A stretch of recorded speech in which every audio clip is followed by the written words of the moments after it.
Hello everybody, welcome to this new lecture in the mathematical physics series. Last lecture में हम जो चीज़ की थी, हम फूरियर ट्रांसफॉर्म मैथमेटिकली तो हमने ऑब्टेन कर लिया था of a finite wave train. Finite wave train इस तरह का वो था ग्राफिकली से, आपके पास सिग्नल की वैल्यू ज़ीरो है from minus infinity time to minus T, और केवल माइनस कैपिटल टी से प्लस कैपिटल टी तक से आपके पास एक साइनसोइडल टाइप की फॉर्म है। साइन के बजाय एक कोसाइन भी हो सकती थी, ओके, बट केवल एक फाइनाइट विंडो जो जिसे हम कह रहे थे, जिसकी विड्थ बेसिकली 2t है, 2 टाइम्स कैपिटल टी। 2 का फैक्टर, 4 का फैक्टर, ये फैक्टर हमारे लिए इस डिस्कशन में उतने इंपॉर्टेंट नहीं है, लेकिन पॉइंट ये है एक फाइनाइट टाइम इंटरवल जो बेसिकली कैपिटल टी से रिलेटेड था, उस इंटरवल के लिए आपके पास एक साइनसोइडल वेव है, ओके, और उसके बाद फिर से आपका सिग्नल जीरो हो जाता है। तो ये पूरे माइनस इन्फिनिटी से इन्फिनिटी तक पूरे में ये सिग्नल, आप इसे साइन वेव नहीं कह सकते हैं। साइन वेव ये होती है अगर, तो माइनस इन्फाइनाइट टाइम से प्लस इन्फाइनाइट टाइम तक हर पॉइंट पे इसका ये विगली कैरेक्टर जिसे आप कह सकते हैं, ओके, हर पॉइंट पे साइनोसोडल कैरेक्टर होता, लेकिन ये साइनोसोडल कैरेक्टर केवल एक छोटी सी विंडो में है। तो जिसे हमने फाइनाइट वेव ट्रेन कहा, तो इसका फूरियर ट्रांसफॉर्म मैथमेटिकली ऑब्टेन करना वाज रियली इजी। ये हमने ऑब्टेन कर लिया and we got something like this, okay. तो इसके फूरियर ट्रांसफॉर्म में हमें दो टर्म्स मिले थे, और मैथमेटिकली ये दोनों टर्म्स एक ही जैसे हैं, ओके। और मैंने लास्ट टाइम आपको एक टास्क दिया था कि try to plot this function in से ओमेगा स्पेस, ओके, इसको, और अगर आप इसे प्लॉट कर पाते हैं तो ये भी प्लॉट हो जाएगा, ओके। ये जो लेक्चर है, consider this to be one of the more important lectures, okay, for two reasons. एक तो एक्चुअली फूरियर ट्रांसफॉर्म होता क्या है, मतलब मैथमेटिकल ऑपरेशन तो हम कर लेते हैं, लेकिन किसी फंक्शन का आपने फूरियर ट्रांसफॉर्म ऑब्टेन किया, एफ टी से आपने एफ टिल्डा ओमेगा या जी ओमेगा या एच ओमेगा, जो what ever you call it, वो होता क्या है, क्या इन्फॉर्मेशन उसमें होती है, एक। और दूसरा जो एनर्जी टाइम अनसर्टेनिटी रिलेशन जो आपने मॉडर्न फिजिक्स में थोड़ा सी स्टडी किया है, उसको भी आप बेटर अप्रिशिएट कर पाएंगे, ओके, दिस। तो ये जो फंक्शन है, इसका प्लॉट अगर सबसे पहले देखें, this sign omega minus omega, मैं केवल इनमें से एक पे कंसंट्रेट करूंगा एक टाइम पे, ओके, मुझे दोनों को कंसिडर करने की जरूरत नहीं है। थिंक ऑफ इट दिस वे, अगर आप इस ओवरऑल फंक्शन को देखें, एफ टी का फूरियर ट्रांसफॉर्म मिला के एक पूरा फंक्शन है, एफ टिल्डा ओमेगा इस पूरे का नाम होना चाहिए था, ओके, लेकिन ये फंक्शन जो है एफ टिल्डा ओमेगा बेसिकली एक ऑड फंक्शन है। हमारा स्टार्टिंग फंक्शन एफ टी भी ऑड था, जिस तरह से हमने उसे कंस्ट्रक्ट किया था, वो फाइनाइट वेव ट्रेन सिमेट्रिक है, सिमेट्रिक नहीं एक्चुअली एंटी सिमेट्रिक है ओरिजिन के अबाउट, ओके, वो ऑड फंक्शन है। तो इसमें ये कंपोनेंट के साथ इस तरह से सोचिए, ये इस कंपोनेंट की जरूरत भी क्यों है, ये एक्चुअली इसको एंटी सिमेट्रिक बनाने के लिए, ओके, दिस। तो मैं केवल एक पे कंसंट्रेट करूंगा। तो से हम जी ओमेगा के प्लॉट को देखें, ये मैंने आपको हिंट भी की थी कि ये हम वैसे कर चुके हैं, रिमेंबर, जब हमने रेक्टेंगल फंक्शन का फूरियर एनालिसिस किया था, Fourier transform not Fourier analysis. Fourier analysis मतलब यूजुअली हम फूरियर सीरीज जब बात करते हैं, ओके, फाइनाइट टाइम इंटरवल तक ही फंक्शन डिफाइंड हो तब, और Fourier transform minus infinity to infinity तक पूरे में फंक्शन डिफाइंड है, ओके। तो ये जो हमारा रेक्टेंगल फंक्शन था, वहाँ पे जो ये लिमिट्स थी, इसे भी मैं यहाँ पे विंडो कहूँगा, एक छोटी सी विंडो जो कि माइनस ए से प्लस ए तक थी, उस दौरान सिग्नल की कुछ वैल्यू थी, और वो सिग्नल की वैल्यू कांस्टेंट थी, से 1 के बराबर, और बाकी जगह सिग्नल जीरो, ओके। तो इसका जो फूरियर ट्रांसफॉर्म था अपार्ट फ्रॉम कांस्टेंट फैक्टर्स, ये इस तरह का आया था, साइन ओमेगा ए और ओमेगा, और इसका प्लॉट हमने किया था, वहाँ पे मैंने इसे एक्सप्लेन किया था। It looks something like this, omega space में जी, जहाँ पे ओमेगा की value plus pi by a या plus 2 pi by a plus 3 pi by a, या नेगेटिव साइड में same minus pi by a minus 2 pi by a, in general minus n pi by a या plus n pi by a होती है omega की value, वहाँ पे ये function zero होता है। बाकी इसका बिहेवियर ऑलमोस्ट साइन जैसा होता है, लेकिन एक पॉइंट इंटरेस्टिंग ये होता है, ओमेगा इक्वल टू जीरो पे, this is at omega equal to zero, वहाँ पे ये function actually sine zero upon zero type का बनता है। तो वहाँ पे, और sine zero upon zero limiting तरीके से आप निकालते हैं, तो उसकी वैल्यू एक्चुअली 1 बनती है। तो इस पॉइंट पे ये फंक्शन एक्चुअली मैक्सिमा शो करता है, ओके। तो रिमेंबर दिस, ये फंक्शन ऐसा है, लेकिन जीरो पे इसका जीरो नहीं होता, इस पॉइंट पे ओमेगा एक्सिस को कट नहीं करता है, मैं एक्स एक्सिस नहीं कह रहा हूँ, ओमेगा एक्सिस कह रहा हूँ, इस एक्सिस को यहाँ पे कट नहीं करता है, लेकिन बाकी plus pi by a plus 2 pi by a minus pi by a minus 2 पाई, और जैसे जैसे आप ओरिजिन से दूर जाते हैं किसी भी साइड में, ओमेगा का मैग्नीट्यूड बढ़ रहा है, तो ओमेगा का मैग्नीट्यूड बढ़ने के कारण एम्पलीट्यूड डिक्रीज होने लगता है, ओके। तो ये पॉइंट यहाँ पे भी इंपॉर्टेंट होगा। तो मतलब इस फंक्शन का जो मेजर कंट्रीब्यूशन है, अगर आप देखें तो मेजर कंट्रीब्यूशन इसका इस रीजन में है, इसको हम इसकी कई बार इसकी मेन पीक भी कहते हैं, कि ये फंक्शन मेजरली जहाँ कंट्रीब्यूट कर रहा है वो रफली पाई बाई ए से माइनस पाई बाई ए के बीच, या माइनस पाई बाई ए से प्लस पाई बाई के बीच, ये रफ एक वो है, ओके। आप ऐसा भी कह सकते हैं, नहीं जी इस पॉइंट पे तो वैल्यू जीरो है, इससे ज़्यादा वैल्यू तो यहाँ पे है फंक्शन की, नेगेटिव वैल्यू की तरह, लेकिन एक रफ क्राइटेरिया की तरह अगर हम बात करें, अगेन हम, मैंने जैसे पहले भी कहा, हम 2 और 4 और इनके फैक्टर्स में ज़्यादा इन्वॉल्व नहीं रहेंगे। तो अगर आपको रफली कोई पूछे कि ये फंक्शन किस रीजन में ज़्यादा कंट्रीब्यूट करता हुआ दिख रहा है। तो आप बोलेंगे अरे ओरिजिन से दूर जाके तो ये फिर बहुत रैपिडली डिक्रीज़ करने लगता है क्योंकि ओमेगा से डिवीज़न है। तो ये फंक्शन मेजरली जो कंट्रीब्यूशन का इसका रीजन है, ये जो मेन पीक का रीजन है, और मेन पीक का रीजन कहाँ से है, -π/2 +π/2। लेकिन ये तो थी रेक्टेंगल फंक्शन के फूरियर ट्रांसफॉर्म की बात, जो कि ये था। लेकिन इसके बजाय अगर ए के बजाय आप टी ले लें, ए के बजाय टी लेने का रीज़न थोड़ी देर के लिए सोचें, ओमेगा नॉट जीरो है, अगर हमें इस फंक्शन को प्लॉट करना है, अगर ओमेगा नॉट जीरो हो तो sine omega capital T over omega, यही फंक्शन है, ए की जगह टी, ए की जगह टी। तो इसीलिए मैंने कहा था ये वाला हम काम कर चुके हैं। तो अगर आप sine omega capital T open omega को प्लॉट करें तो मैंने सेम ग्राफ को रिपीट कर दिया है, बस ए की जगह टी आ गया। ओमेगा इक्वल टू जीरो पे मेन पीक है, π/t 2π/t 3π/t पे जीरोज़ है, ओरिजिन से इस तरफ को जाते हुए एम्पलीट्यूड बहुत रैपिडली डिक्रीज़ कर रहा है, साइनोसोडल वेरिएशन है, साइनोसोडल नहीं बोलना चाहिए, लेकिन एम्पलीट्यूड्स रैपिडली डिक्रीज़ कर रहे हैं और ऐसी। तो ये फंक्शन भी किस रीजन में ज़्यादा इफेक्टिव है, इसके ज़्यादा कंट्रीब्यूशन कहाँ है, लगभग इस विंडो के अंदर, कौन सी, -π/2 से +π/2। Okay this. लेकिन हमारे काम का फंक्शन ये भी नहीं है, जी ओमेगा ये भी नहीं है, जी ओमेगा तो ये है। लेकिन एज ए स्टार्ट अगर ओमेगा नॉट जीरो होता तो तब तो फूरियर ट्रांसफॉर्म ये बनता। और ओमेगा नॉट जीरो होने का मतलब आप समझ रहे हैं, ओमेगा नॉट एक्चुअली वो जो इनिशियल फंक्शन था ये वाला, जो फंक्शन कुछ ही देर के लिए साइनोसोडल बिहेवियर था, बाकी जगह तो जीरो था, लेकिन जिस दौरान वो फंक्शन साइन की तरह बिहेव भी कर रहा था एक छोटी विंडो में, उस दौरान उसकी जो फ्रीक्वेंसी थी वो थी ओमेगा नॉट एक्चुअली। तो इसको आप ऐसे सोच सकते हैं, यहाँ ओमेगा नॉट की वैल्यू जीरो है, मतलब आप ऐसे फंक्शन की बात कर रहे हैं जो इस रीजन में है तो प्रेजेंट, इस -t से +t के, लेकिन इस रीजन में भी उसकी फ्रीक्वेंसी कितनी है, जीरो। ओमेगा नॉट की वैल्यू कितनी है, जीरो। जीरो फ्रीक्वेंसी का सिग्नल जो हमारा रेक्टेंगल फंक्शन है, ये ऐसा ही फंक्शन तो है। देखिए यहाँ से यहाँ तक जीरो, यहाँ से यहाँ तक जीरो, यहाँ ये इससे मैच कर रहा है। अब इसमें और इसमें डिफरेंस क्या है, इसकी कुछ फ्रीक्वेंसी है ओमेगा नॉट, 10 हो सकती है, 20 हो सकती है, ज़्यादा साइकिल्स होंगी इसी में तो फ्रीक्वेंसी हायर है। इसमें एक भी विगल नहीं है, ये वेरी नहीं कर रहा है। तो ये क्या, ये लेकिन ये नॉन जीरो सिग्नल है, ये जीरो नहीं है, ये जीरो नहीं है, जीरो से अलग है, जिसे आप अगर मैं इलेक्ट्रिसिटी की लैंग्वेज में कहूँ डीसी, ये प्योर डीसी सिग्नल है। और डीसी सिग्नल को आप ऐसे भी कहते हैं जीरो फ्रीक्वेंसी सिग्नल। तो मैथमेटिकली ये और ये एक ही बात है, ये आप समझ सकते हैं omega not equal to zero वाला केस है। ओके अब आप डायरेक्टली अगर साइन के टर्म में सोचेंगे, थोड़ा सी कन्फ्यूजन यहाँ पे आएगा। अगर आप इसे साइन ओमेगा नॉट टी सोच रहे थे हमारे इनिशियल सिग्नल को, इसमें आप सीधे सीधे ओमेगा नॉट को जीरो रख देंगे तो ये सिग्नल जीरो बन जाएगा, इस रीजन में भी जीरो। इसीलिए मैंने कहा आप साइन के बजाय इसे अगर कॉस के टर्म में सोचें थोड़ी देर के लिए, तो कॉस में अगर आप ओमेगा जीरो की जगह जीरो रखें, cos zero is equal to 1, सब जगह ये फंक्शन कितना है 1। तो पॉइंट ये है, जो हमने रेक्टेंगल फंक्शन का भी पीछे एनालिसिस किया था, उसे भी आप हमारे एक फाइनाइट वेव ट्रेन की तरह सोच सकते हैं। इस रीजन में सिग्नल नहीं है, प्लस कैपिटल टी के बाद भी कोई सिग्नल नहीं है, और जिस छोटी सी विंडो में 2t विड्थ की जो विंडो में जो सिग्नल प्रेजेंट भी है, उस दौरान भी वो सिग्नल फ्लक्चुएट नहीं कर रहा है, कांस्टेंट वैल्यू पे है, फ्लक्चुएशन नहीं है, उसकी कोई फ्रीक्वेंसी नहीं है, वैल्यू है, वैल्यू जीरो नहीं है, वैल्यू 1 है या 2 है या 5 कुछ भी हो सकती है, कोई कांस्टेंट वैल्यू है, लेकिन उस वैल्यू में फ्लक्चुएशन नहीं हो रहा है। जबकि इस वाले सिग्नल में क्या है, यहाँ से यहाँ तो सिग्नल जीरो है, इस छोटी सी विंडो में सिग्नल नॉन जीरो है, लेकिन इस नॉन जीरो रीजन में वो सिग्नल साइन या कोसाइन की तरह फ्लक्चुएट कर रहा है। तो इसको आप इसका स्पेशल केस सोच सकते हैं। इसीलिए आप देख रहे हैं हमें जो रेक्टेंगल का जो फूरियर ट्रांसफॉर्म मिला था, ए की जगह अगर आप टी करते हैं उसे, यहाँ हमने इनका नाम बाउंड्रीज का नाम ए दिया था, इस समय हमने बाउंड्रीज का नाम माइनस कैपिटल टी और प्लस कैपिटल दिया, तो ये और ये सेम है। हाँ बस ये ओमेगा नॉट का फैक्टर एक्स्ट्रा आता है, अगर क्योंकि इस सिग्नल की फ्रीक्वेंसी जीरो है और इसकी ओमेगा नॉट। ओके तो जिस चीज़ को मैंने ऐसे लिखा भी है, आप इसे ऐसा सोच सकते हैं कि ये भी वो फाइनाइट वेव ट्रेन ही है, लेकिन वेव ट्रेन जिस दौरान प्रेजेंट भी है ड्यूरिंग द विंडो, उस समय उसकी फ्रीक्वेंसी कितनी है, जीरो है। ये आपका माइंड इस तरह से अडेप्ट हो जाना चाहिए। आपको इसको भी एक साइनोसोडल सिग्नल सोचना चाहिए, लेकिन जिसकी फ्रीक्वेंसी कितनी है, जीरो। ओके डीसी सिग्नल जिसे हम कहते हैं कई बार, बस। और यही हमारा रेक्टेंगल फंक्शन था। तो रेक्टेंगल फंक्शन का ये हो गया। ओके यही वाला ग्राफ मैंने रिपीट कर दिया है, लेकिन ए की जगह चीज़ का नाम रख दिया टी।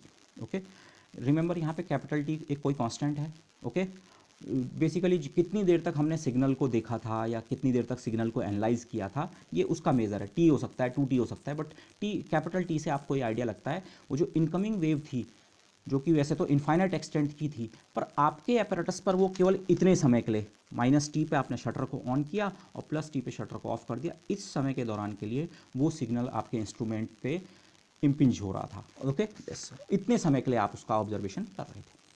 अब जरा इसको और इसको कंपेयर कीजिए, but again sine omega T upon omega graph आपने प्लॉट कर दिया, अच्छा दिस ये है, लेकिन हमें तो ये चाहिए। बट अगेन ये मैं पीछे एक लेक्चर में डिस्कस कर चुका हूँ, वैसे भी आपको पता होगा। रिमेंबर ओमेगा नॉट एक कांस्टेंट है, तो ये ओमेगा की जगह इस एक्सप्रेशन और इस एक्सप्रेशन में केवल ओमेगा की जगह ओमेगा माइनस ओमेगा नॉट है। ओमेगा टी अपॉन ओमेगा जो था उसकी जगह omega minus omega not into T और ओमेगा माइनस जो ये वाला फंक्शन था जो नीचे ये हमने प्लॉट कर चुके हैं, जो कि रेक्टेंगल फंक्शन का फोरियर ट्रांसफॉर्म होगा। ओके, लेकिन फाइनाइट साइन ट्रेन या फाइनाइट वेव ट्रेन का जो साइनोसॉइडल सिग्नल है उसके लिए आपको केवल ये मैथमेटिक्स करनी है, ये ओमेगा की जगह omega minus omega naught, G omega जो मेरा फंक्शन है वो ये है sine omega minus omega naught capital T और ओमेगा माइनस ओमेगा नॉट, इसको हम प्लॉट कर चुके हैं। तो इसको आप जानते हैं, ये मैं डिस्कस भी कर चुका हूँ, और वैसे भी आप जानते हैं ये शिफ्टिंग ऑफ ओरिजिन की बात है। इस समय आप ओमेगा स्पेस में प्लॉट कर रहे हैं, आपका जो जिस वेरिएबल के रेस्पेक्ट में प्लॉट कर रहे हैं वो ओमेगा है। तो ओमेगा की वैल्यू को बेसिकली इस और इस एक्सप्रेशन को देखिए, यहाँ जो ओमेगा है यहाँ वो ओमेगा माइनस ओमेगा नॉट से रिप्लेस हो गया है। इसी को तो आप शिफ्टिंग ऑफ ओरिजिन या ट्रांसलेशन या जो भी कहें आप, अलग अलग नाम, पूरा graph omega naught unit shift हो जाएगा। ओमेगा नॉट की वैल्यू जितनी भी होगी, माना 10 है, तो पूरा ग्राफ पहले ओरिजिन पे सेंटर्ड था, ये सॉरी नॉट दिस, ये वाला ग्राफ की जो पीक है ओमेगा इक्वल टू 0 पे है, इसे मैं कहूँगा सेंटर्ड एट द ओरिजिन। तो अगर ओमेगा नॉट की वैल्यू 10 है तो ये पूरा का पूरा ग्राफ 10 यूनिट इधर शिफ्ट हो जाएगा। ओमेगा नॉट की वैल्यू 50 है, 50 यूनिट शिफ्ट हो जाएगा। ट्रांसलेशन, शिफ्टिंग ऑफ ओरिजिन जिसे आप कहते हैं। तो बेसिकली इस फंक्शन का ग्राफ ये रहा, वही ग्राफ सिमिलर रिपीट किया है। एक मेन पीक है, बाकी जैसे जैसे इस मेन पीक से आप दूर जा रहे हैं एम्पलीट्यूड बहुत रैपिडली डिक्रीज कर रहे हैं, लेकिन मेन पीक की पोजीशन 0 पे नहीं है। देखिए रिमेंबर, ये ओमेगा स्पेस है, ये ओमेगा इक्वल टू 0 वाली पोजीशन ये है। जब तक ये ओमेगा नॉट वाला फैक्टर नहीं आया था तब तक ये ग्राफ जो है, ये ब्लू जो कर्व है थिंक, ये पीक यहाँ पे थी, इस पोजीशन पे थी, लेकिन ओमेगा नॉट से 10 यूनिट्स है तो ये पीक जो है 10 यूनिट्स इधर शिफ्ट हो गई, पूरा का पूरा ग्राफ आपका इधर शिफ्ट हो गया और कुछ नहीं हुआ है। तो ये इस फंक्शन का ग्राफ है। ओके, तो इस फंक्शन की कैरेक्टरिस्टिक कैसे है इसको देख लें। ओमेगा नॉट पे पीक है, पीक की हाइट हमारे लिए उतनी इंपॉर्टेंट नहीं है, वैसे वो न्यूमेरिकल फैक्टर हम पे है, बट ओमेगा नॉट पे पीक है। और फिर इसका पहला जीरो कहाँ पे है, पहला जीरो है omega naught plus pi by T. Remember जब पीक यहाँ पे थी, जीरो पे थी, तो पहली पीक थी प्लस पाई बाई टी पे, तो डिस्टेंस उतनी है। अब इस पॉइंट से, मेन पीक के पॉइंट से पहला जीरो की डिस्टेंस पाई बाई टी है, तो ओमेगा नॉट था और omega naught plus pi by T. इसको आप यहाँ मैथमेटिकली भी चेक कर सकते हैं। अगर आप ओमेगा की वैल्यू रखें omega naught plus pi by t, यहाँ omega naught plus pi by t, omega naught से ओमेगा नॉट कैंसिल होगा और फिर पाई बाई टी से t cancel, pi sine pi कितना होता है 0 0 एंड सो ऑन। तो इसीलिए वो पिछला वाला ही ग्राफ से हमने कुछ उसके बाद नया कुछ नहीं किया है ये, बट जो ये फंक्शन था बेसिकली जो फूरियर ट्रांसफॉर्म था हमारे फाइनाइट वेव ट्रेन का, उसका एक टर्म, दूसरा टर्म भी ऐसी है, अगर आप यहीं से आप वो भी कर सकते हैं, दूसरे टर्म में ओमेगा की माइनस ओमेगा नॉट की जगह ओमेगा प्लस ओमेगा नॉट था। तो उसका मतलब आप समझ रहे हैं, अगर ओमेगा नॉट 10 है तो शिफ्टिंग 10 यूनिट्स पीछे की तरफ होगी। जो दूसरा फंक्शन है जिसका नाम मैंने एच ओमेगा लिखा था, अगर आप इसको प्लॉट करने लगें सेम ग्राफ होगा। माना ओमेगा नॉट इधर, ये जी ओमेगा है, अगर आप एच ओमेगा को प्लॉट करेंगे वो सेम फंक्शन होगा यहाँ पे। ओके, और अगर आप उसके इस माइनस साइन का भी ध्यान रखें, इसके इस माइनस साइन का भी ध्यान रखें, तो उसके पीक्स इन्वर्ट हो जाएंगे। इसका पीक माना ऊपर की तरफ है मेन पीक, उसका मेन पीक नीचे की तरफ होगा। इसके मेन पीक की लोकेशन ओमेगा नॉट पे है, उसकी माइनस ओमेगा नॉट पे होगी, क्योंकि मैंने जैसे आपको पहले कहा ओवरऑल फंक्शन जो है, अगर आप जी और एच दोनों पार्ट्स को मिला के देखें, ओवरऑल फंक्शन आपका ऑड बनेगा। तो ये और इधर वाला पार्ट इसकी मिरर इमेज है, पर वो मिरर इमेज नीचे को फ्लिप हो रखी है। ऑड फंक्शन में ऐसी तो होता है, लेकिन हमें अपने डिस्कशन के लिए एक्चुअली दोनों कंपोनेंट्स की जरूरत नहीं है, हम केवल एक कंपोनेंट से डिस्कशन करेंगे। ओके, जी ओमेगा को आप ये समझिए, हमारी फाइनाइट वेव ट्रेन का फूरियर एनालिसिस जो है वो केवल जी ओमेगा है। इसको आप इस तरह से वो कीजिए, ये कोई वैसा आर्गूमेंट नहीं है, बट क्वालिटेटिव आर्गूमेंट समझिए। एच ओमेगा वाले पार्ट की ज़रूरत तो इसलिए पड़ रही है ताकि ओवरऑल फंक्शन हमारा ऑड बन सके। तो इसीलिए मैं कह रहा हूँ, हम ये कहेंगे अगर कोई फाइनाइट वेव ट्रेन है, इस तरह का सिग्नल है, तो ये उसका फूरियर ट्रांसफॉर्म है। ओके, क्या है फूरियर ट्रांसफॉर्म? एक मैक्सिमम वैल्यू जो है वो ओमेगा नॉट पे है, और ओमेगा नॉट से आप इधर या इधर दोनों साइड जाएं फ्रीक्वेंसी डोमेन में तो एम्पलीट्यूड रैपिडली डिक्रीज करता है। ओके, और जो मेन कंट्रीब्यूशन है उसकी विंडो अब ये है omega not minus pi by T से लेकर omega naught plus pi by T. तो ये है ग्राफिकली जो फूरियर ट्रांसफॉर्म है of the finite wave train. Remember omega naught यहाँ पे है constant frequency of signal during window in T space. T space में हमारा सिग्नल ये था, तो जिस दौरान वो सिग्नल प्रेजेंट भी है उसकी फ्रीक्वेंसी कितनी थी, वो है ओमेगा नॉट। ओके, और टी या 2t, अगेन मैं 2 के फैक्टर पे ज़्यादा ध्यान नहीं दूंगा, मैं सिंपली कह रहा हूँ इस विंडो का साइज t से कंट्रोल होता है, कैपिटल T से कंट्रोल होता है। तो ओमेगा नॉट और t दोनों कांस्टेंट्स हैं, पर आप इसे एक एक्सपेरिमेंट की तरह सोचें तो उसी एक्सपेरिमेंट को आप दूसरी बार करें तो हो सकता है आपने इस सिग्नल की फ्रीक्वेंसी चेंज कर दी हो या टी विंडो का साइज चेंज कर दिया हो। ओके, तो ओमेगा नॉट और टी आप अलग अलग बार चेंज कर सकते हैं, बट एक ऑब्जर्वेशन के लिए से आपने उसे फिक्स रखा है। तो mathematically what is this case, हुआ क्या है, the main peak and the whole graph has shifted to omega naught. पहले जो पीक यहाँ पे थी रेक्टेंगल फंक्शन के लिए, अब बल्कि आप इस चीज़ को और अप्रिशिएट कर सकते हैं। सोचिए इसके लिए ओमेगा नॉट 0 है, तो ये वाला ग्राफ यहाँ पे सेंटर्ड था, ये पूरा ग्राफ यहाँ था। ओमेगा नॉट की वैल्यू आपने 1 रखी, माना एक सिग्नल था, इस दौरान एक सिग्नल था, लेकिन उसकी फ्रीक्वेंसी केवल बहुत कम थी, तो ये जो पूरा ग्राफ है थोड़ा सा इधर शिफ्ट होगा। आपने ओमेगा नॉट की वैल्यू 10 की, सिग्नल टी को चेंज नहीं किया, उतने ही दौरान के लिए सिग्नल है, लेकिन फ्रीक्वेंसी हायर है। फ्रीक्वेंसी हायर का मतलब आप समझ रहे हैं, उतने ही इंटरवल में उसकी ज़्यादा साइकिल्स हो जाएंगी। फॉर एग्जांपल ये, तो इसके लिए भी ग्राफ सेम बनेगा, लेकिन वो और ज़्यादा इधर शिफ्ट हो गया होगा। ओके, तो फ्रीक्वेंसी का इफेक्ट केवल क्या हो रहा है, सिग्नल को इधर ये जी स्पेस में या ओमेगा स्पेस में जो ग्राफ है उसको, उसकी पीक को शिफ्ट करना, पीक को भी और बाकी उसको भी, तो केवल वो हो रहा है। ओके, बस।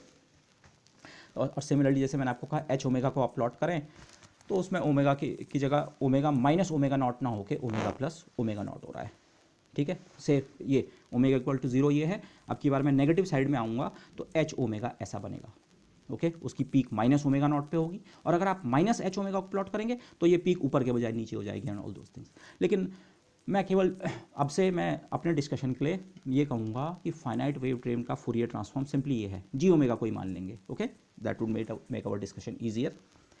लेकिन अब एक सवाल ये आता है, और think of this as an important point, general Fourier transform के कंटेक्स्ट में फूरियर ट्रांसफॉर्म मैथमेटिकली केवल एक इंटीग्रल करना होता है, 1/√2 pi integral minus infinity to infinity f t जो आपको फंक्शन दे रखा है, और e to power plus iota omega t से मल्टीप्लाई किया और डी टी के रेस्पेक्ट में इंटीग्रेट कर दिया। मैथमेटिकल ऑपरेशन है, लेकिन वो मैथमेटिकल ऑपरेशन एक्चुअली दर्शाता क्या है, आप एफ टी से स्टार्ट करते हैं और आपको मिलता है एक एफ टिल्डा ओमेगा, एक इंटीग्रल की मदद से, सम इंटीग्रल जो आपने डिफाइन किया है।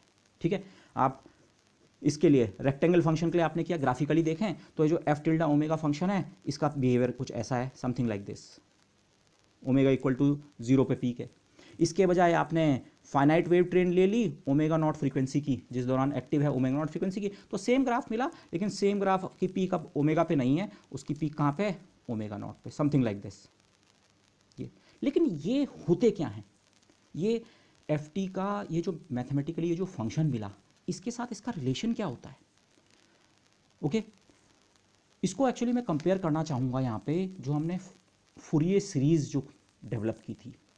जब हमारा सिग्नल जो होता है, ये इसको इस तरह समझिए, पहले फूरियर सीरीज़ की बात करते हैं। फूरियर सीरीज़ या फूरियर स्पेक्ट्रा जिसे हमने कहा था उस समय, आपके पास वहाँ भी कोई फंक्शन होता है टी स्पेस में, लेकिन वो फंक्शन या तो पीरियोडिक होता है या हम कहते हैं वो फाइनाइट टाइम इंटरवल में डिफाइंड होता है। हमने इस तरह के फंक्शंस का एनालिसिस किया था, ये माना ये सॉ टूथ वेव, ये, लेकिन हम एक टाइम पे उसके केवल इस पे कंसंट्रेट करते हैं। बेसिकली फंक्शन हमारा minus infinity to plus infinity defined नहीं होता है, एक छोटी इंटरवल, फाइनाइट इंटरवल, छोटा जरूरी नहीं है, फाइनाइट बोलना चाहिए मुझे, वो इंटरवल आप -t/2 से +t/2 से कह सकते हैं, -t से +t कह सकते हैं, 0 से t, वो तो आपका नॉमेनक्लेचर है, आप क्या वो यूज़ करते हैं, बट एक फाइनाइट इंटरवल में फंक्शन डिफाइंड होता है, वहाँ पे फूरियर सीरीज यूज़ करते हैं। जबकि फूरियर जो ट्रांसफॉर्म है, फंक्शन पूरा -∞ से +∞ तक डिफाइंड होता है। लेकिन इस केस में आप क्या करते हैं, और फिर अगर आप इस टाइम इंटरवल के बाद फिर से उस फंक्शन को रिपीट करें तो आपको पीरियोडिक फंक्शन मिलता है। ओके, तो इसीलिए हम कहते हैं फूरियर सीरीज जो है वो फाइनाइट टाइम इंटरवल के लिए जो फंक्शन डिफाइंड होता है या पीरियोडिक फंक्शन के लिए उसके लिए इस्तेमाल करते हैं। अच्छा, और रिमेंबर हमने किसी उन फंक्शंस के कोई भी जो हमने लिए थे एग्जांपल्स में, ट्रायंगुलर वेव या सॉ टूथ वेव या सम अदर वेव, उनके लिए हमने उनका फुरियर स्पेक्ट्रा प्लॉट किया था कुछ इस तरह का। ये एग्जैक्ट किसी का फुरियर स्पेक्ट्रा नहीं है, मैंने ऐसे ही प्लॉट कर दिया यहाँ पे। ये ओमेगा स्पेस में, वहाँ हम केवल पॉजिटिव फ्रीक्वेंसीज को देखते हैं, ओके। तो ये से ओमेगा है, ओमेगा इक्वल टू 0 वाला कंपोनेंट भी होता है आपके पास। रिमेंबर आपके पास जब फुरियर सीरीज आप लिखते हैं तो आपके पास एक कांस्टेंट टर्म होता है a0, फिर a n cos n omega t summation over n. Cosine terms होते हैं अलग अलग एम्पलीट्यूड के, अलग अलग फ्रीक्वेंसी, अलग अलग एम्पलीट्यूड के, और साइन टर्म्स होते हैं अलग अलग फ्रीक्वेंसीज के और अलग अलग एम्पलीट्यूड्स के। तो उसको हम ग्राफिकली कुछ इस तरह से दिखाते हैं। हाँ हाँ, ये कांस्टेंट फ्रीक्वेंसी वाला जो टर्म है, जीरो फ्रीक्वेंसी वाला टर्म, डीसी टर्म, उसका एम्पलीट्यूड इतना है। इन लाइंस की हाइट जो है ये हमने कुछ इस तरह से रिप्रेजेंट की थी। अच्छा, वो जो जीरो कंपोनेंट वाला सिग्नल है वो कितना स्ट्रॉन्ग है, उसका एम्पलीट्यूड कितना ज़्यादा है। माना a0 की वैल्यू 10 है तो ये इतना बना, और a0 की वैल्यू 20 है तो ये हम डबल हाइट का बनाते हैं, 30 होती और ज़्यादा बनाते हैं। फिर ओमेगा फ्रीक्वेंसी का आपके पास साइन सिग्नल भी हो सकता है, कॉस भी हो सकता है, ओके। आप दोनों को एक ही सोचिए, लेकिन अभी के लिए मैंने यहाँ दो दिखाए हैं। हमने कोसाइंस को माना ऊपर की तरफ दिखाया था, साइंस को। तो जो कॉस ओमे, ये ग्राफ मुझे क्या बताता है, जो फुरियर स्पेक्ट्रा ये बताता है, अच्छा वो जो हमें टी स्पेस में जो भी चीज़ दे रखी थी, पीरियोडिक फंक्शन जो दे रखा था, उसको उसके जो फुरियर कंपोनेंट्स हैं, किन कंपोनेंट्स को मिला के हम उसे बना सकते हैं। एक डीसी कंपोनेंट लो इतना स्ट्रांग मतलब इस एम्पलीट्यूड का, फिर ओमेगा फ्रीक्वेंसी का एक कोसाइन लो जिसका एम्पलीट्यूड इतना होना चाहिए, इतना स्ट्रांग होना चाहिए वो, और ओमेगा फ्रीक्वेंसी का ही एक साइन लो इतना स्ट्रांग। अब आप साइंस और कोसाइंस पे ना जाएं, सिंपली सोचिए, अच्छा ओमेगा फ्रीक्वेंसी का सिग्नल भी आपको उसमें चाहिए, उसकी स्ट्रेंथ भी हमें पता है किस स्ट्रेंथ का ओमेगा सिग्नल चाहिए। पर माना 2 ओमेगा वाला फुरियर स्पेक्ट्रा में नहीं था, तो आप बोलेंगे अच्छा हमें 2 ओमेगा वाला कंपोनेंट चाहिए ही नहीं, या 2 ओमेगा वाला इसके फुरियर स्पेक्ट्रा में मौजूद नहीं होता है। फिर 3 ओमेगा वाला है, 4 ओमेगा वाला, दिस। तो फुरियर स्पेक्ट्रा तो हम इस तरह से समझ गए थे जब हमने फुरियर सीरीज़ की बात की थी। हाँ, कोई सिग्नल टी स्पेस में दे रखा है, आप दिमाग में ये सोच सकते हैं, माना हम इसकी बात कर रहे हैं। अब एग्जैक्टली इसका फुरियर सीरीज़ ये नहीं होती है, बट एज एन एग्जाम्पल अगर हम केवल एक टाइम पीरियड पे कंसंट्रेट कर रहे हैं, तो ये सिग्नल बनाने के लिए मुझे डीसी चाहिए इस एम्पलीट्यूड का, ओमेगा फ्रीक्वेंसी के सिग्नल चाहिए इस फ्रीक्वेंसी के, 2 ओमेगा वाला नहीं चाहिए, 3 ओमेगा वाला चाहिए किसी पर्टिकुलर एम्पलीट्यूड का, 4 ओमेगा वाला चाहिए, एंड सो ऑन। तो ये फुरियर स्पेक्ट्रा है।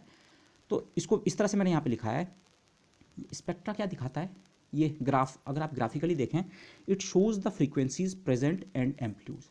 इस सिग्नल में कौन कौन सी फ्रीक्वेंसीज प्रेजेंट हैं। फ्रीक्वेंसीज प्रेजेंट होने का मतलब क्या है, आप फुरियर सीरीज ऐसी तो लिखते हैं आप कि एफ टी बराबर a0 plus summation a n cos n omega t plus summation b n sine n. आप एक जीरो फ्रीक्वेंसी सिग्नल डीसी और अलग अलग फ्रीक्वेंसीज के साइनोसॉइडल्स को ऐड करके इस फंक्शन को बनाना चाह रहे हैं।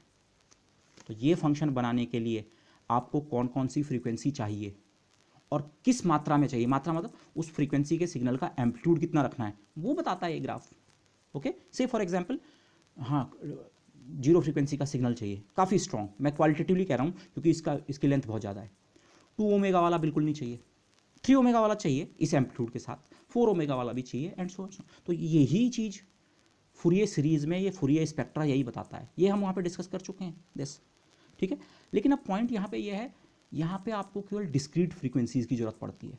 अगर माना से इस सिग्नल को बनाने के लिए इन कंपोनेंट्स की ज़रूरत है और उनके एम्पलीट्यूड हमें पता भी हैं, वो जो इस फिगर में दिख रहे हैं, लेकिन इस सिग्नल को बनाने के लिए आपको केवल जीरो फ्रीक्वेंसी वाले सिग्नल की जरूरत पड़ेगी, और फिर ओमेगा की, फिर 2 ओमेगा की, फिर 3 ओमेगा की, फिर 4 ओमेगा। ठीक है, 2 ओमेगा एब्सेंट है, बट आप ऐसे सोच सकते हैं 2 ओमेगा का एम्पलीट्यूड जीरो रखना है, तो आपको यहाँ केवल डिस्क्रीट फ्रीक्वेंसीज की जरूरत है, ओके। ये ओमेगा यहाँ पे जो होता है ये इसके टाइम इंटरवल से रिलेटेड होता है, समथिंग लाइक 2π/T या वट एवर। लेकिन पॉइंट ये है, ये स्पेक्ट्रा, फुरियर स्पेक्ट्रा क्या बताता है, इसको बनाने के लिए जिन जिन फ्रीक्वेंसी की ज़रूरत है और उनका एम्पलीट्यूड कितना कितना लेना है। लेकिन यहाँ पे आपको केवल कुछ, वैसे तो इनफाइनाइट फ्रीक्वेंसीज़ हैं, लेकिन ये फ्रीक्वेंसीज़ क्या हैं, डिस्क्रीट। जीरो वाली चाहिए, फिर सीधे ओमेगा, माना ओमेगा की वैल्यू 10 है तो जीरो वाला चाहिए, 10 वाला चाहिए, 20 वाला, 30 वाला, 40 वाला। आपको 7, 8, 9 या 7.1 उन सिग्नल्स की ज़रूरत नहीं है, उन फ्रीक्वेंसी के साइनसॉइडल्स की ज़रूरत नहीं है।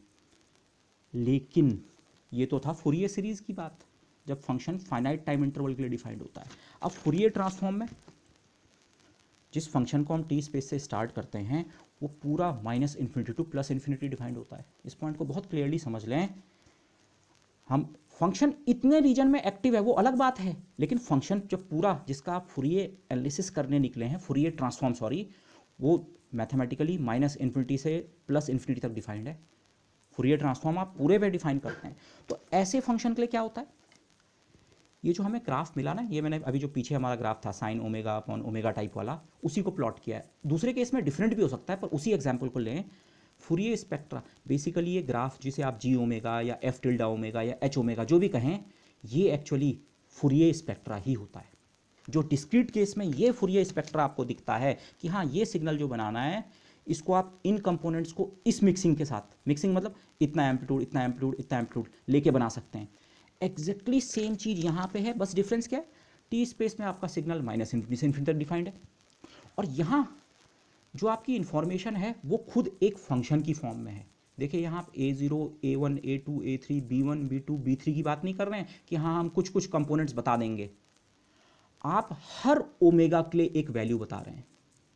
ओमेगा इक्वल टू 0 पे ये वैल्यू, ओमेगा इक्वल टू 1 पे, 2 पे, 3 पे, 4 पे, 5 पे, 6 पे, 7 पे, 8 पे, पूरे में। इनफैक्ट ये फंक्शन तो मैंने थोड़ा सी रीजन के लिए प्लॉट किया है, ये यहाँ भी होगा, ये धीरे धीरे डिक्रीज हो रहा है, लेकिन ये इन्फिनिटी तक डिफाइंड है इधर भी, और यहाँ भी इन्फिनिटी तक डिफाइंड है। ओमेगा स्पेस में हर ओमेगा की वैल्यू के लिए आप एक नंबर दे रहे हैं। आपको ये जो भी फंक्शन मिला, माना ये मैं सिंपली के लिए इस फंक्शन को अभी केवल इतना ले रहा हूँ, एग्जैक्ट ये नहीं है बट सिंप्लिसिटी के लिए, आप ओमेगा की हर वैल्यू के लिए इसकी वैल्यू निकाल सकते हैं। ओमेगा इक्वल टू 5 के लिए, -50 के लिए, -20,000, 70,000, 1 crore and all these things. ये इसी का काउंटर पार्ट है।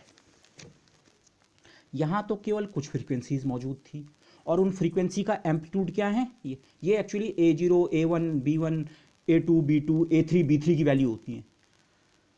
सेम आइडिया यहाँ भी अप्लाई हो रहा है, लेकिन अब नोशन क्या है, आपको अगर एक माइनस इन्फिनिटी से प्लस इन्फिनिटी तक जो फंक्शन डिफाइंड है उसको अगर अलग अलग फ्रीक्वेंसीज के अलग अलग साइनोसॉइडल से मिलके बनाना है, तो से इस एग्जांपल को आप सोचें, आपको ओमेगा नॉट फ्रीक्वेंसी का भी एक साइनोसॉइडल चाहिए, एक कंपोनेंट ओमेगा नॉट फ्रीक्वेंसी का भी चाहिए, और उसका एम्पलीट्यूड इतना हाई होना चाहिए उस पॉइंट पे जो जी ओमेगा की वैल्यू है। ये जी ओमेगा का ग्राफ है, तो ओमेगा की जगह ओमेगा नॉट रखेंगे तभी तो आपको ये वाली वैल्यू मिलेगी। तो आपको अगर वो सिग्नल अपना कंस्ट्रक्ट करना है, माना हम फाइनाइट वेव ट्रेन को ही देख रहे हैं, ये अगर मुझे ये सिग्नल कंस्ट्रक्ट करना है, माइनस इन्फिनिटी से माइनस टी तक एब्सेंट हो, माइनस टी से प्लस टी तक थोड़ा साइनोसॉइडल वेरिएशन हो, और प्लस टी के बाद फिर, तो इसको कैसे बना सकते हैं, आप एक प्योर साइन या कोसाइन, अब मैं साइन कोसाइन नहीं बोलूँगा, साइनोसॉइडल बोलता हूँ, एक साइनोसॉइडल सिग्नल लीजिए प्योर ओमेगा नॉट फ्रीक्वेंसी का, और उसका एम्पलीट्यूड कितना लेना पड़ेगा, जितना ये नंबर है। इस पॉइंट पे इस फंक्शन की वैल्यू कितनी होगी, जी एट ओमेगा नॉट। एक देखिए ये कैसा दिखेगा, आप इसे सोच सकते हैं, ये सिग्नल अगर आप प्लॉट करें, ये ओमेगा नॉट, ये ओमेगा नॉट, लेकिन ये वाला ओमेगा नॉट केवल इस विंडो के दौरान था, ये वाला ओमेगा नॉट सिग्नल मतलब minus infinity to plus infinity. आप एक ओमेगा नॉट फ्रीक्वेंसी का सिग्नल लीजिए, एक ओमेगा नॉट से थोड़ा ऊपर फ्रीक्वेंसी का, लेकिन उसका एम्पलीट्यूड कितना लेना है, इतना, इससे थोड़ा कम, जितना भी हो मैथमेटिकली आप देख सकते हैं दिस। एक दूसरा सिग्नल लो जिसकी फ्रीक्वेंसी इससे हायर है, लेकिन एम्पलीट्यूड क्या है, कम। एम्पलीट्यूड कम को मैं ऐसे दिखाता हूँ, लेकिन फ्रीक्वेंसी क्या है हायर। अब ये बहुत अच्छे प्लॉट नहीं हो रहे हैं, बट होपफुली यू अंडरस्टैंड। इसकी फ्रीक्वेंसी इससे ज़्यादा है और एम्पलीट्यूड क्या है, कम। एक और हायर फ्रीक्वेंसी का सिग्नल भी लो, और ये सिग्नल केवल माइनस टी से प्लस टी तक नहीं है, ये सब के सब minus infinity to plus infinity के हैं। माइनस इन्फिनिटी से प्लस इन्फिनिटी तक का एक ओमेगा नॉट सिग्नल लो इस एम्पलीट्यूड का, माइनस इन्फिनिटी से इन्फिनिटी तक का एक ओमेगा नॉट से थोड़ा हायर फ्रीक्वेंसी का सिग्नल लो, थोड़ा और हायर फ्रीक्वेंसी का लो, उसका एम्पलीट्यूड और भी कम, और हायर का, और हायर का, और ये वाले सिग्नल की फ्रीक्वेंसी 0 है, लेकिन फिर ये सिग्नल भी प्रेजेंट है। इस सिग्नल का एम्पलीट्यूड इतना है, नेगेटिव साइड में है, मतलब फेज अपोजिट है, बट ये तो बेसिकली ये और ये एक ही इंफॉर्मेशन है, ये और ये, लेकिन बस डिफरेंस क्या है, ओमेगा स्पेस में आप देखें यहाँ केवल आपके पास कुछ फ्रीक्वेंसीज मौजूद थी, टोटल नंबर तो इनका भी इनफाइनाइट है, बट कुछ से मेरा मतलब डिस्क्रीट, इसके बाद सीधे 0 के बाद से सीधे ओमेगा, ओमेगा बाई 2 और वो फ्रीक्वेंसीज एब्सेंट थी। लेकिन अगर आपको ये वाला सिग्नल कंस्ट्रक्ट करना है माइनस इन्फिनिटी से प्लस इन्फिनिटी तक, तो आपको सारी फ्रीक्वेंसीज लेनी पड़ेगी। माना ओमेगा की वैल्यू 10 है, 10 वाला भी लेना पड़ेगा, 10.1 वाला भी लेना पड़ेगा, 10.2 और इनके बीच में जितनी पॉसिबल फ्रीक्वेंसीज हैं 10.1 और 10 के बीच में 10.001, 10.0001, वो हर एक फ्रीक्वेंसी कंपोनेंट आपको लेना पड़ेगा। और वो किस मात्रा में लेना है, मात्रा मतलब उसका एम्पलीट्यूड कितना रखना है, वो है जी ओमेगा की वैल्यू। उस पर्टिकुलर ओमेगा के लिए ये फंक्शन जो आपका फूरियर ट्रांसफॉर्म वाला फंक्शन है, ये जो नंबर आपको वैल्यू देगा, ये फंक्शन जो वैल्यू देगा उतना एम्पलीट्यूड उसका लेना है। तो आपको इस तरह सोचना है, इस सिग्नल को बनाने के लिए आपको इनफाइनाइट नंबर ऑफ वेव्स लेनी है। ये वाली भी लेनी है, ओमेगा जीरो वाली भी लेनी है, और ओमेगा जीरो में प्लस थोड़ा सी और वाली, और ओमेगा जीरो में थोड़ा और वाली, ये वाली भी, ये वाली भी, ये वाली भी, ये और इधर वाली भी। तो आपको ओमेगा स्पेस में भी आप ऑल पॉसिबल फ्रीक्वेंसीज को प्रॉपर एम्पलीट्यूड के साथ ऐड करेंगे तो ये सिग्नल बन जाएगा। तो अब आप हमारे फिर से उस डिस्कशन पे लौटिएगा। जिस तरह से मैंने फूरियर ट्रांसफॉर्म इंट्रोड्यूस किया था, मैंने सीधे मैथमेटिकल डेफिनेशन नहीं दी थी।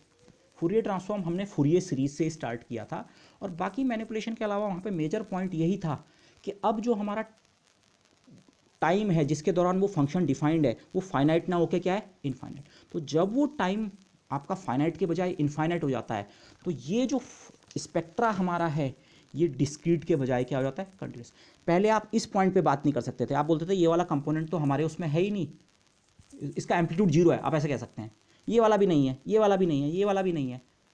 लेकिन अब इस सिग्नल के लिए आपके पास सारे कंपोनेंट्स हैं, उनके एम्पलीट्यूड अलग अलग हैं, पर सारे ओमेगा फ्रीक्वेंसीज आपको लेनी पड़ेंगी। सो द फूरियर, इसे भी मैं फूरियर स्पेक्ट्रा ही कहूँगा, ये कंटिन्यूस केस का फूरियर स्पेक्ट्रा है। तो जी ओमेगा जो है, पॉइंट ये है, इन जनरल जो फूरियर ट्रांसफॉर्म होता है उसको आप कंटिन्यूस केस का फूरियर स्पेक्ट्रा सोच सकते हैं, नथिंग मोर देन दैट।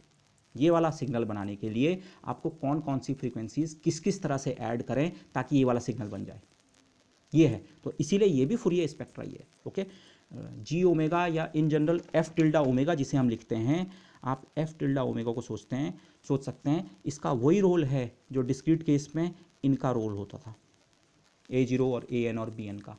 कोई पर्टिकुलर ओमेगा फ्रीक्वेंसी किस एम्पलीट्यूड के साथ आपको लेनी है, यहाँ पे आपको हर एक फ्रीक्वेंसी लेनी है, omega naught be, zero be, one be, two be, three, all possible, -1 -2, mathematically negative वाली भी आ रही है, लेकिन उस किसी पर्टिकुलर फ्रीक्वेंसी का एम्पलीट्यूड कितना रखना है, कम रखना है, ज़्यादा रखना है, वो ये बताएगा। ओके, तो इसीलिए जो जिसे आप फूरियर ट्रांसफॉर्म कहते हैं, उसको कई बार सिंपली हम फिजिसिस्ट इस तरह से भी इमेजिन करने लगते हैं कि वो जो हमारा सिग्नल है उसमें इस फ्रीक्वेंसी की कितनी मौजूदगी है, उसका एम्पलीट्यूड कितना हाई है। ओके, तो फूरियर ट्रांसफॉर्म बेसिकली ये बताता है। So the Fourier spectra of a continuous function defined from -∞ to +∞, continuous नहीं, -∞ टू ∞ जो फंक्शन डिफाइंड है, it contains all continuous frequencies with amplitude for that particular frequency omega given by f tilde omega। ये frequency भी चाहिए आपको इस signal को बनाने के लिए, पर इसका एम्पलीट्यूड केवल इतना चाहिए, ज़्यादा नहीं चाहिए, और ये वाली भी चाहिए, और इवन ये वाली भी चाहिए, इसका एम्पलीट्यूड इतना।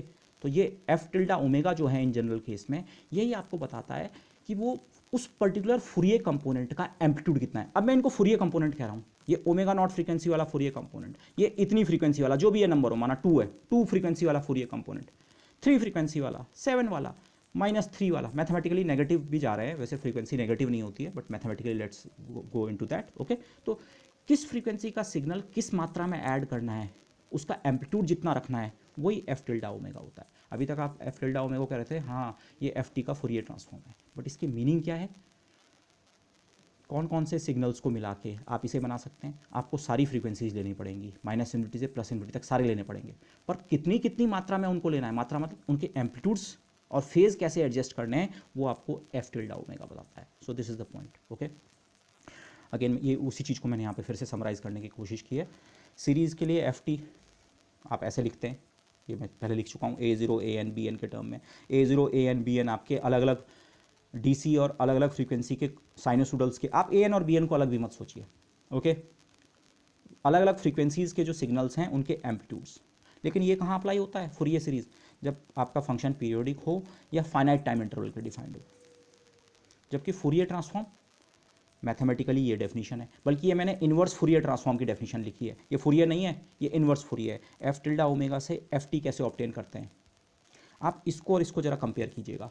एग्जैक्ट मैथमेटिक्स नहीं है, पर जो आइडिया मैंने यहाँ दिया, ये फंक्शन जो है टी स्पेस का फंक्शन, ये माइनस इन्फिनिटी से प्लस इन्फिनिटी डिफाइंड है, जबकि ये फंक्शन केवल से जीरो से कैपिटल टी में डिफाइंड था फॉर एग्जाम्पल। ठीक है, इसको इस तरह से सोचिए, मैं यहाँ पे न्यूमेरिकल फैक्टर्स उस पर ध्यान नहीं दे रहा हूँ। इंटीग्रेशन आप जानते हैं बेसिकली समेशन होता है। ये मैंने यहाँ एक चीज़ गलती कर दी, ये इन्वर्स फूरियर ट्रांसफॉर्म है तो समेशन ओमेगा के ऊपर होगा इंटीग्रेशन। तो इसको आप सोच सकते हैं, अच्छा आप ओमेगा की अलग अलग ओमेगा के ऊपर ऐड कर रहे हैं किस चीज़ को, एफ टिल्डा ओमेगा को इस फैक्टर से मल्टीप्लाई कर रखा है।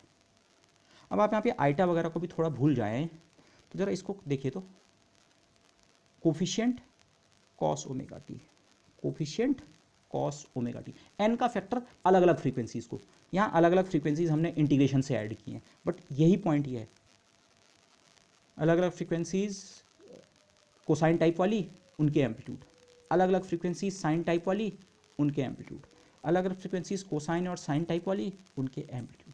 तो जो मैं पॉइंट ये आपको यहाँ पे मैंने लिखा था, F tilde omega Fourier transform जो होता है एफ टी का, मैथमेटिकली तो एक इंटीग्रल है, पर वो एक्चुअली क्या रिप्रेजेंट करता है, उस पर्टिकुलर ओमेगा फ्रीक्वेंसी वाला जो कंपोनेंट है उसका एम्पलीट्यूड कितना है। ये जो रोल डिस्क्रीट केस में, फूरियर सीरीज़ की केस में जो रोल A0 और AN और BN पे होता है, इस केस में माइनस इन्फिनिटी टू इन्फिनिटी जब फंक्शन डिफाइंड होता है वही रोल एफ टिल्डा ओमेगा का होता है। तो इसको मैंने शॉर्ट में, आप जो दिमाग में चीज़ बैठा सकते हैं, बाकी आप इसके साथ क्वालिफायर्स और ऐड कर सकते हैं, but basically F tilde omega क्या रिप्रेजेंट करता है, it represents the amplitude of the frequency omega component. इस सिग्नल में ओमेगा इक्वल टू, ये देखा इंटीग्रेशन है माइनस इन्फिनिटी से infinity, omega equal to minus infinity वाला कंपोनेंट भी है, -50 वाला भी है, -40 भी है, -40.27 भी है, सारे कंपोनेंट्स हैं up to plus infinity, continuous spectra है। ओके सारी ओमेगा फ्रीक्वेंसी मौजूद है, लेकिन किसी पर्टिकुलर ओमेगा वाले का एम्पलीट्यूड कितना रखना है, डिस्क्रीट केस से आप कंपेयर करें, इसका एम्पलीट्यूड तो इतना रखना है, इस वाले का ज़्यादा रखना है, इसका और ज़्यादा रखना है, किसी का कम रखना है, कोई पूरा एब्सेंट करना है। तो वो जो एम्पलीट्यूड की इन्फॉर्मेशन है वही है F tilde omega. So simply it represents the amplitude of the frequency omega component. Okay, इस सिग्नल में ओमेगा पर्टिकुलर फ्रीक्वेंसी वाला जो कंपोनेंट है वो कितना स्ट्रॉन्ग लेना है, किस एम्पलीट्यूड के साथ लेना है, ताकि फिर से ये सिग्नल बन सके। ये तो in principle to construct the signal F T, इस सिग्नल को कंस्ट्रक्ट करने के लिए which has been defined on minus infinity to plus infinity, जो फंक्शन आपने माइनस इन्फिनिटी से प्लस इन्फिनिटी तक डिफाइन किया है, इसको रिकंस्ट्रक्ट करने के लिए वी नीड ऑल फ्रीक्वेंसीज, आपको माइनस इन्फिनिटी से प्लस इन्फिनिटी तक सारी फ्रीक्वेंसीज की जरूरत पड़ेगी। माइनस इन्फिनिटी सीरीज़ के केस में डिस्क्रीट फ्रीक्वेंसीज से मिला के बना सकते हैं उस पीरियोडिक फंक्शन को, माइनस इन्फिनिटी से इन्फिनिटी तक का फंक्शन बनाना है तो आपको सारी फ्रीक्वेंसी की जरूरत पड़ेगी, और एम्पलीट्यूड्स ये एफ टिल्डा ओमेगा ही वो एम्पलीट्यूड है। Okay yes, finite wave train का एग्जांपल देखें, अब उस पर लौटते हैं फिर से। फाइनाइट वेव ट्रेन बेसिकली ये थी, -t से t तक आपके पास कोई साइनसोइडल सिग्नल है, इधर भी जीरो इधर भी जीरो, जिसे मैं विंडो कह रहा हूँ, टी स्पेस में जितने समय तक हमारे पास सिग्नल अवेलेबल था, ओके विंडो साइज़, या जितनी, जिसको मैंने लास्ट लेक्चर में शायद शटर कहा था, कितनी देर तक हम अपने apparatus के शटर को ऑन रख रहे हैं, ओके ऑप्टिक्स के एक्सपेरिमेंट की तरह सोचें, तो उस विंडो का साइज़ बेसिकली 2t है। अब मैं 2 वगैरह के फैक्टर पर भी ध्यान नहीं दूंगा, टी से कंट्रोल हो रहा है। ओके टी को आप अगर आप बढ़ा दें तो इस विंडो का साइज़ बढ़ रहा है, टी को कम रखें तो विंडो का साइज़ कम हो रहा है, तो एक कैपिटल टी बेसिकली इसका मेजर है। जबकि अब मैंने जो ओमेगा स्पेस में जो फंक्शन है उसकी केवल एक मेन पीक दिखाई है, ये यही वाला ग्राफ है, लेकिन अब मैं केवल इसके इस पार्ट पे कंसंट्रेट कर रहा हूँ। हमारा रीजनिंग ये है, ये जो फंक्शन है जिसे हम जी ओमेगा या एफ टिल्डा ओमेगा जो भी कहें, ये फंक्शन इफेक्टिव केवल इस रीजन में है मेनली, इसके बाद ये इतना डिक्रीज हो जाता है कि इसको सिंपल एनालिसिस के लिए चलो इसको भूल जाते हैं। तो मतलब हम इसको इस तरह से सोच रहे हैं कि ओमेगा स्पेस में जो ये फंक्शन है ये केवल मेजरली यहाँ से यहाँ तक इफेक्टिव है, कहाँ से, omega 0 minus pi by T से लेकर omega 0 plus pi by T तक। पीक है omega equal to omega naught पे, जीरो पे नहीं है पीक, जीरो इधर कहीं पीछे है, ये ग्राफ इधर शिफ्ट हो गया था। तो इसका जो फूरियर ट्रांसफॉर्म है, ये बाकी पार्ट्स हमारे इससे कहिए इस क्वालिटेटिव डिस्कशन के लिए उतने इंपॉर्टेंट नहीं है, हमने इसके बाकी पार्ट्स को ये तो ये है इसका फूरियर ट्रांसफॉर्म।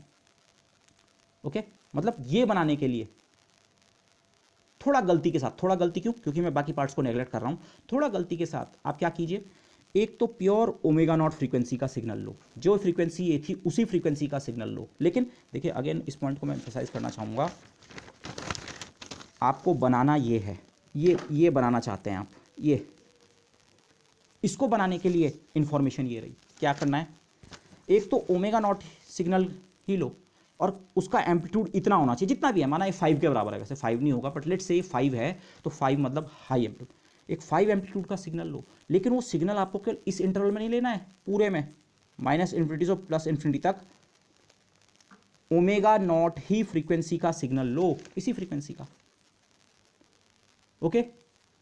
उसके अलावा उससे ऊपर और नीचे की फ्रीक्वेंसीज भी चाहिए, ये वाली भी चाहिए, ये वाली भी चाहिए, ये वाली भी चाहिए, ये वाली, लेकिन उनके एम्पलीट्यूड क्या हो रहे हैं, कम। इससे हायर फ्रीक्वेंसी का, ओमेगा नॉट से हायर फ्रीक्वेंसी, उसमें ज़्यादा विगल्स हो जाएंगे, लेकिन उसका एम्पलीट्यूड क्या है, कम। और ओमेगा नॉट से एक लोअर फ्रीक्वेंसी का भी, इसकी फ्रीक्वेंसी कम है लेकिन इसका भी एम्पलीट्यूड कम है, और फिर ऐसे ही ये कंपोनेंट भी और ये कंपोनेंट भी, फ्रीक्वेंसी ऊपर और नीचे वाले दोनों कंपोनेंट चाहिए, ऊपर नीचे से मतलब इसे अगर मैं सेंट्रल फ्रीक्वेंसी कहूँ ओमेगा नॉट, ये तो चाहिए ही चाहिए, लेकिन इसके अलावा इससे हायर और लोअर फ्रीक्वेंसीज भी चाहिए। हाँ, उनका कंट्रीब्यूशन धीरे धीरे कम हो रहा है, उनका एम्पलीट्यूड क्या हो रहा है, कम।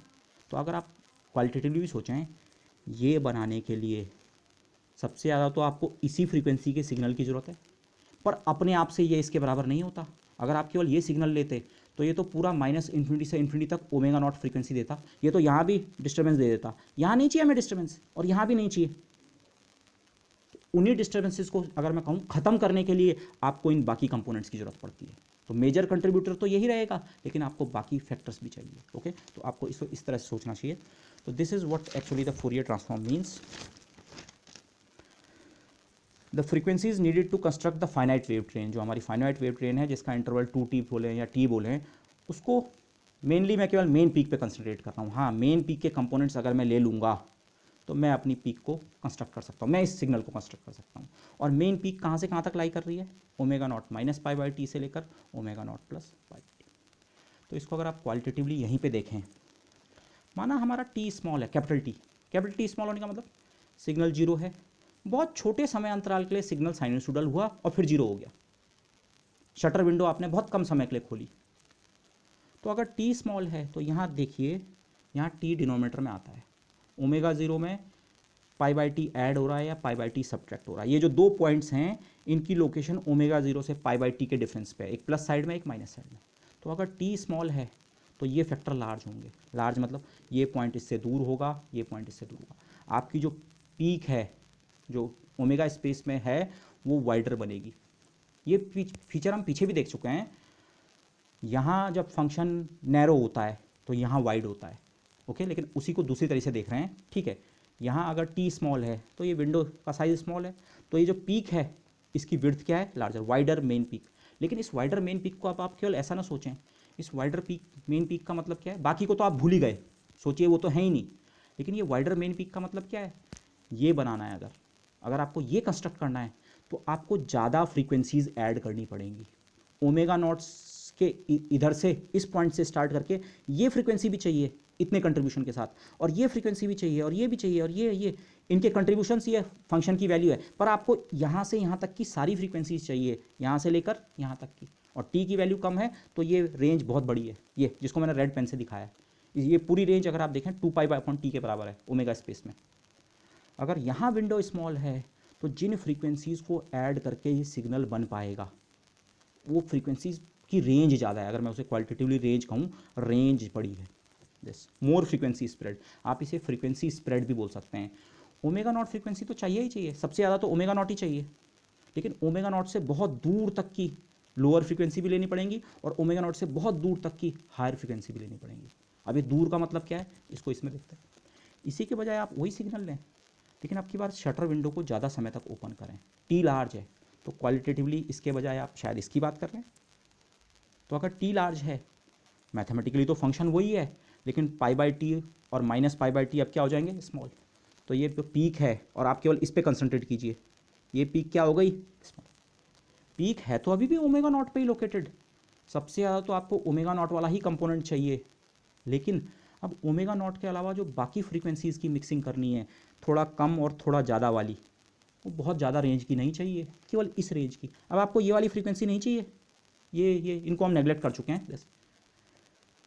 स्मॉल बनाने के लिए ज़्यादा फ्रीक्वेंसीज चाहिए, ज़्यादा समय की तक विंडो तक आपको अवेलेबल है तो वो yes। तो अगर मैं इसे फ्रीक्वेंसी स्प्रेड के टर्म में कहूँ, इसके फुरियर स्पेक्ट्रा में जो फ्रीक्वेंसीज मौजूद हैं वो ज़्यादा हैं, रेंज उसकी ज़्यादा है। मैं एम्पलीट्यूड की बात नहीं कर रहा हूँ, एम्पलीट्यूड वेरी कर सकता है, लेकिन वो रेंज आपको चाहिए, जिन जिन कंपोनेंट्स को आपने ऐड करना है फ्रीक्वेंसी कंपोनेंट्स को, वो रेंज बहुत बड़ी है। और अगर आपका शटर विंडो ज़्यादा समय तक ओपन है तो इसको कंस्ट्रक्ट करने के लिए आपको कम स्प्रेड की ज़रूरत है। फ्रीक्वेंसी कंपोनेंट्स तो चाहिए अभी भी सारे, ओमेगा नॉट और ये, लेकिन वो स्प्रेड अब क्या है, काफ़ी कम है, ये लेस फ्रीक्वेंसी स्प्रेड। अब इसकी फिजिक्स समझने की कोशिश कीजिए, इवन अगर आप ये भी समझ गए this much is enough, but इसको थोड़ा मॉडर्न फिजिक्स में आप पढ़ चुके हैं और आने वाले उसमें आप क्वांटम में पढ़ेंगे, तो मैं थोड़ा वहाँ कनेक्ट कर रहा हूँ। ओके, टी या 2t जो भी ये टाइम है, it corresponds to the time we are observing या स्कैनिंग या measuring the otherwise infinite wave.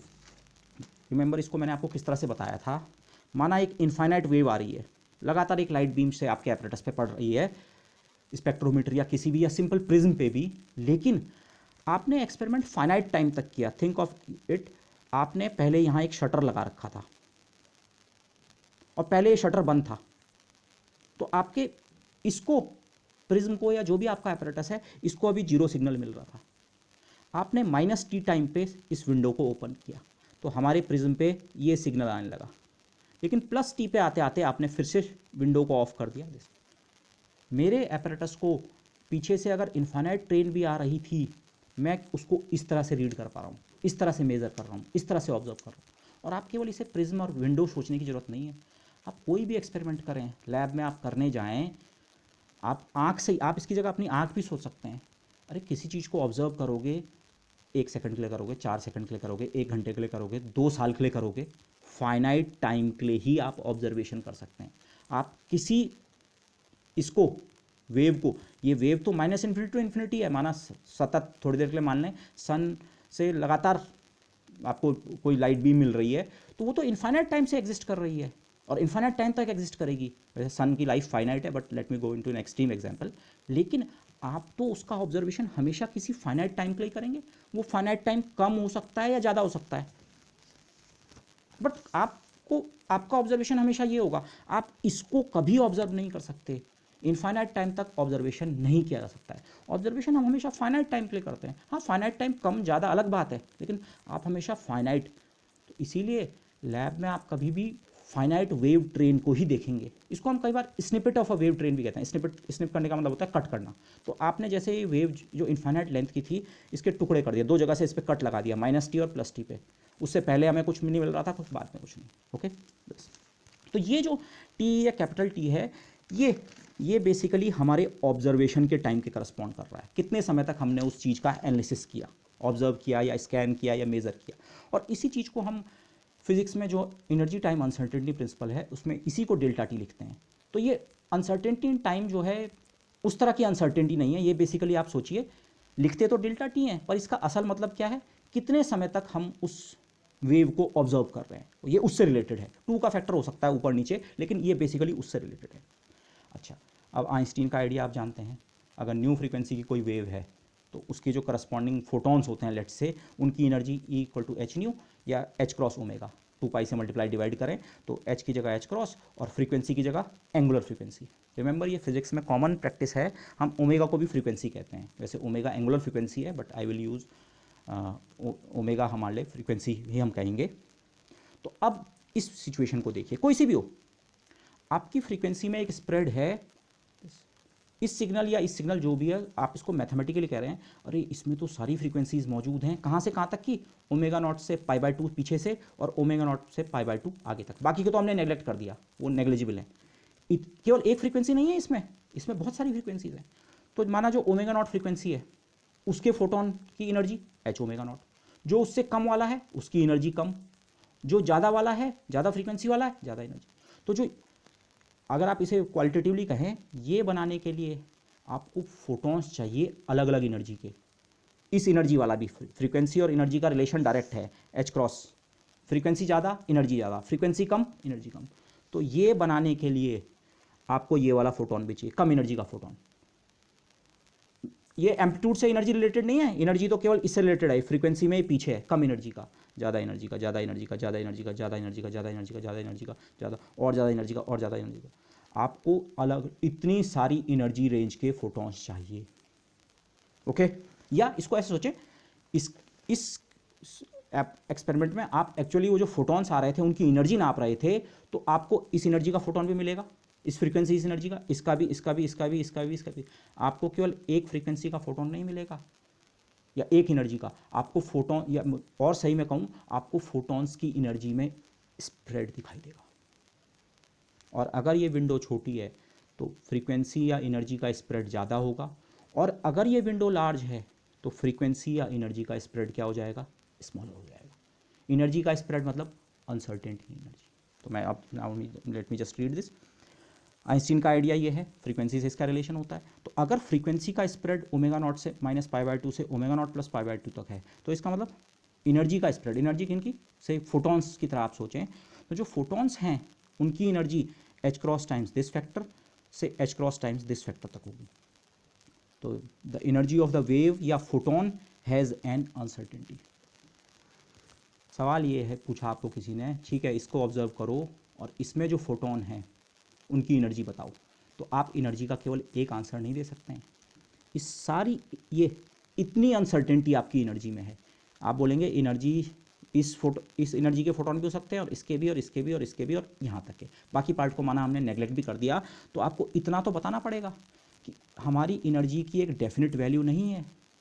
Okay this, लेकिन अब इसे आप फिजिकली सोचिए, आपको कहा गया नहीं नहीं जरा एनर्जी की अनसर्टेनिटी को कम करो, हमें और अच्छा आंसर चाहिए। आप ऐसा आंसर ना दें कि एनर्जी 5 यूनिट से लेकर 8 यूनिट तक की है, माना इलेक्ट्रॉन वोल्ट या जिस भी यूनिट्स में आप यूज़ कर रहे हैं, नहीं नहीं, एनर्जी की अनसर्टेनिटी को कम करो।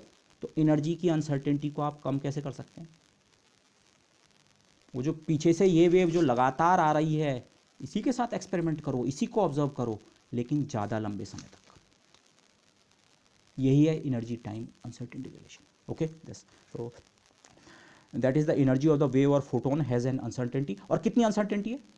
इस टॉप एनर्जी में से अगर आप ये बॉटम एनर्जी घटा दें, टॉप मतलब इस वाले फोटोन की एनर्जी, इस फ्रीक्वेंसी के फोटोन की एनर्जी, और इससे, तो एनर्जी का जो स्प्रेड है वो दिस माइनस दिस के बराबर। आप सीधे फ्रीक्वेंसी में भी सब्ट्रैक्ट कर सकते थे। देखिए ये फ्रीक्वेंसी और इस फ्रीक्वेंसी का डिफरेंस है 2π/t, और फ्रीक्वेंसी और एनर्जी के रिलेशन में एक h× का फैक्टर आता है। तो यहाँ और यहाँ जो आप कह रहे हैं, इस एनर्जी के फोटॉन्स को मिला के ये सिग्नल बन सकता है। तो वो जो फोटॉन्स की अलग अलग एनर्जीज हैं उसका जो स्प्रेड है वो है h× टाइम्स इन दोनों का डिफरेंस, और इन दोनों का डिफरेंस है 2π/t। तो जो जिसे आप अनसर्टेनिटी इन एनर्जी कहेंगे, that would be something like this. Frequency का स्प्रेड ये है यहाँ से लेकर यहाँ तक। तो फ्रीक्वेंसी का जो अंतर है, फ्रीक्वेंसी विंडो का साइज आप कह सकते हैं, डेल्टा ओमेगा है, इसमें से इसे सब्ट्रैक्ट करें, ओमेगा नॉट कैंसिल होगा, और minus minus this becomes plus 2π/t। तो जो एनर्जी का स्प्रेड है, h× का फैक्टर एक्स्ट्रा आ जाएगा। ठीक है, एनर्जी और फ्रीक्वेंसी फिजिसिस्ट के लिए एक ही चीज़ होते हैं, बीच में केवल एक h× बेसिकली एक प्रोपोर्शनलिटी कांस्टेंट है। ओके, अब इसके बाद मैं एग्जैक्ट कैलकुलेशन में इंटरेस्टेड नहीं हूँ, क्योंकि 2 और 4 के फैक्टर्स का वैसे भी हमने ध्यान नहीं रखा है, हमने कई चीज़ें नेगलेक्ट भी की हैं, बट क्वालिटेटिवली हमारे आइडिया ठीक है, this is not wrong. Okay, तो आप ये वैल्यूज़ रखें तो आपको क्या मिल रहा है, delta E is of the order of h/t। तो ये वही बात आ गई जो पीछे मैंने आपको समझाई। अगर आपको ये किसी ने इंस्ट्रक्ट कर रखा है, नहीं भाई एनर्जी का मेजरमेंट और अच्छे से करो, आपको वेव अवेलेबल है, एक्सपेरिमेंट जैसे भी करते हो, डेल्टा ई की वैल्यू कम रखो, अनसर्टेनिटी इन एनर्जी कम रखो, मुझे ज़्यादा सटीक आंसर चाहिए। ये आंसर काम नहीं कर रहा है कि हाँ जो फोटॉन्स आ रहे हैं उनकी एनर्जी कहीं 5 से और 8 के बीच लाई कर रही है, नहीं, और अच्छा आंसर दो। तो अगर आपको डेल्टा ई को कम करना है तो डेफिनेटली आपको टी को बढ़ाना पड़ेगा। To make a better energy measurement of the wave, scan या मेजर या observe for larger time interval, और इसी टी को बेसिकली हम डेल्टा टी कहते हैं। तो कहते तो हम इसे अनसर्टेनिटी इन टाइम है, और बेसिकली अनसर्टेनिटी इन टाइम क्या होता है, जितने समय तक हमने उस वेव का, जो जिस तरह से हमने एग्जांपल लिया है, जितने समय तक उस वेव का हमने ऑब्जर्वेशन किया है, t corresponds to that time. Okay, बाकी स्पेक्ट्रोस्कोपी या बाकी जगह it can correspond to the life time and all those things, लेकिन think of it this way. और यही है जो है, थोड़ा और इसे हम न्यूमेरिकल फैक्टर्स को सही रख के करेंगे तो यही हमारा एनर्जी टाइम अनसर्टेनिटी प्रिंसिपल है। But the point you must look at it this way, Fourier transform एक मैथमेटिकल स्टेप है, किया हमने कुछ इंटीग्रल करके, हमेशा कर सकते हैं, आप कोई फंक्शन दे रखा है इंटीग्रेशन करना आता है, बट फिजिक्स में क्यों यूज़ होता है? फिजिक्स के इसे आप एक एग्जाम्पल की तरह सोचें, ऑटोमेटिकली वो यहाँ कंटेन्ड है। अनसर्टेनिटी प्रिंसिपल अगर आप डिस्क्राइब करना चाह रहे हैं तो उसकी mathematics at some level Fourier transform ही है। ओके अगर मैं इस इक्वेशन को दोनों साइड डेल्टा टी से मल्टीप्लाई कर दूं, इक्वेशन तो नहीं है, let's say of this order, तो एच बाई टी और डेल्टा टी की जगह मैं यहाँ टी रख सकता हूँ, टी या two t whatever, so this, तो delta a into delta t this. और होपफुली मॉडर्न फिजिक्स में आपने इसी तरह का कुछ एक्सप्रेशन पढ़ा होगा। यहाँ कोई एक्स्ट्रा फैक्टर हो सकता है 4 पाई का या 2 पाई का या whatever, but this it's a good point to remind you some things. Delta X और डेल्टा पी के बीच भी ऐसा ही अनसर्टेनिटी आता है, उसको भी मैंने क्वालिटेटिवली आपको समझा दिया था। ओके और क्वांटम मैकेनिक्स से मैंने यहाँ पे कुछ लिखा है, होपफुली जब आप नेक्स्ट सेमेस्टर में क्वांटम मैकेनिक्स पढ़ेंगे, इन वेरिएबल्स को हम कहते हैं these are conjugate pair of variables. E और टी कॉन्जुगेट वेरिएबल्स हैं और एक्स और पी भी क्या हैं, कॉन्जुगेट वेरिएबल्स। और क्वांटम में एक और फीचर, वो शायद यहाँ से थोड़ा अनरिलेटेड है, बट मैं केवल एक लाइन कहना चाहूँगा, पी जो है मोमेंटम जिसे कहते हैं, वो स्पेस ट्रांसलेशन को जनरेट करता है। स्पेस ट्रांसलेशन का मतलब एक्स की वैल्यू चेंज होना। से आप वन डायमेंशनल सिस्टम सोच रहे हैं, कोई पार्टिकल यहाँ पे था और बाद में मूव करके यहाँ चले गया, जैसे जैसे सिस्टम टाइम के साथ इवॉल्व हुआ, पार्टिकल का कोऑर्डिनेट चेंज हो गया। कोऑर्डिनेट चेंज होने को ही हम क्या कहते हैं, स्पेस ट्रांसलेशन। तो स्पेस ट्रांसलेशन जो होता है क्वांटम मैकेनिक्स में हम, या इवन क्लासिकल मैकेनिक्स में हम ये कहते हैं, ट्रांसलेशन का जो रीज़न होता है वो मोमेंटम होता है। सिंपली भी आप सोचें, जब पार्टिकल के पास मोमेंटम होता है तभी तो वो पोजीशन चेंज करता है। अब ये बहुत क्वालिटेटिव वे ऑफ थिंकिंग है, इसको हम मैथमेटिकल फॉर्मुलिज्म देते हैं, बट लेकिन सेम आइडिया यहाँ भी अप्लाई होता है। सिस्टम का टाइम ट्रांसलेशन भी होता है टाइम के साथ, जिसे हम सिस्टम का इवॉल्व होना कहते हैं। तो टाइम ट्रांसलेशन का रीज़न होता है एनर्जी, और वो क्वांटम मैकेनिक्स में हम उसे एनर्जी ना कह के एक्चुअली हैमिल्टोनियन कहते हैं, बट ई और एच से are the same ideas. But ये तो इस तरह के ये जो जिन्हें आप अभी तक अनसर्टेनिटी रिलेशन कह रहे थे, प्रेजेंट कंटेक्स्ट में तो आपको उसको फूरियर ट्रांसफॉर्म की तरह भी देखना आना चाहिए। हम बेसिकली ये फूरियर ट्रांसफॉर्म से कहीं रिलेटेड है।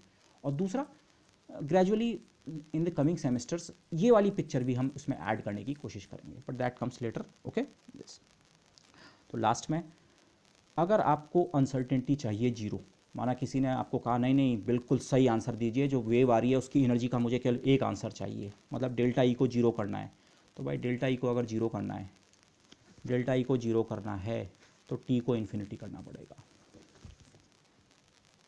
फॉर नो अनसर्टेनिटी एनर्जी, माना डेल्टा ई जीरो चाहिए, तो डेल्टा टी या कैपिटल टी जिसे हमने लिखा है that must be set to infinity. वो जो वेव आ रही है लगातार, उस पर इनफाइनाइट टाइम तक एक्सपेरिमेंट कीजिए, उसका ऑब्जर्वेशन आप लोग क्या कीजिए, इनफाइनाइट टाइम तक कीजिए। पूरा साइनोसोइडल सिग्नल जीरो नहीं है, साइन ओमेगा नॉट टी है हर जगह, तो कीजिए उसका observation. Snippet of a wave से काम नहीं चलेगा अगर आप ये कंडीशन इंपोज कर रहे हैं, और ये कभी आप नहीं कर सकते हैं। आप कोई भी एक्सपेरिमेंट इनफाइनाइट टाइम तक रन नहीं कर सकते हैं, इनफाइनाइट टाइम तक ऑब्जर्वेशन का कोई सेंस नहीं है। तो मतलब एनर्जी की अनसर्टेनिटी हमेशा मौजूद रहेगी।